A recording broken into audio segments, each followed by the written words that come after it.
Hello बच्चों, let's see the question and here the question is that number of valence electrons present in N3 minus ion is। हमें पूछा जा रहा है कि कितने number of valence electron present होते हैं इन nitrite ion.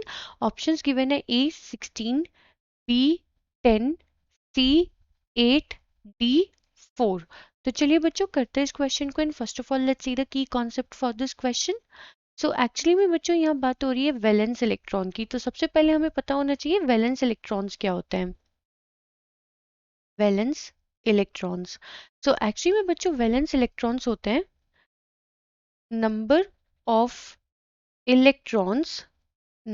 Electrons present in outer most shell.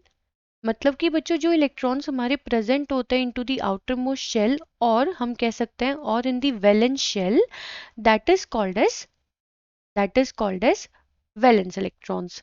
ठीक है। अब यहाँ पे बच्चों बात हो रही है नाइट्राइड आयन की। तो नाइट्राइड आयन हमारा बनता है नाइट्रोजन से। तो नाइट्रोजन जो होता है बच्चों हम उसे कैपिटल एन से रिप्रेजेंट करते हैं एंड इसका जो एटॉमिक नंबर होता है नाइट्रोजन का वो होता है 7। ठीक है। तो अगर हम इसके एटॉमिक नंबर के बेसिस पे अगर इसका इलेक्ट्रॉनिक कॉन्फ़िगरेशन करें तो इसका इलेक्ट्रॉनिक कॉन्फ़िगरेशन होगा के शेल में 2 इलेक्ट्रॉन्स एंड एल शेल में बच्चों 5 इलेक्ट्रॉन्स। ठीक है। 2 एंड 5 एटॉमिक नंबर के बेसिस पे, बिकॉज अगर 7 एटॉमिक नंबर है 7 ही इलेक्ट्रॉन्स होंगे, 7 ही प्रोटॉन्स होंगे इस न्यूट्रल एटम के लिए। लेकिन अब बच्चों क्वेश्चन अगर हम देखें एज पर द क्वेश्चन, यहाँ पे नाइट्रोजन क्या कर रहा है, 3 इलेक्ट्रॉन को हम यहाँ पे लिख देते हैं कि हम ई माइनस से क्या रिप्रेजेंट करना चाह रहे हैं, हम इलेक्ट्रॉन रिप्रेजेंट करना चाह रहे हैं। ठीक है। सो 3 इलेक्ट्रॉन को गेन करके इस पे N3 माइनस चार्ज आ जाता है। तो अभी तो यहाँ पे बच्चों इसके पास 7 इलेक्ट्रॉन्स थे। 7 इलेक्ट्रॉन्स में जब 3 इलेक्ट्रॉन ऐड हो गए तो यहाँ पे टोटल कितने इलेक्ट्रॉन्स हो जाएंगे, 10 इलेक्ट्रॉन्स हो जाएंगे नाइट्राइड आयन के पास।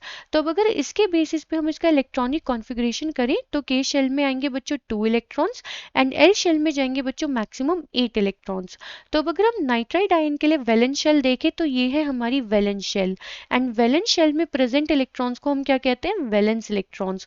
तो यहाँ पे बच्चों जो वैलेंस इलेक्ट्रॉन्स हो जाएंगे, valence electrons for N3 minus ion that is equals to 8।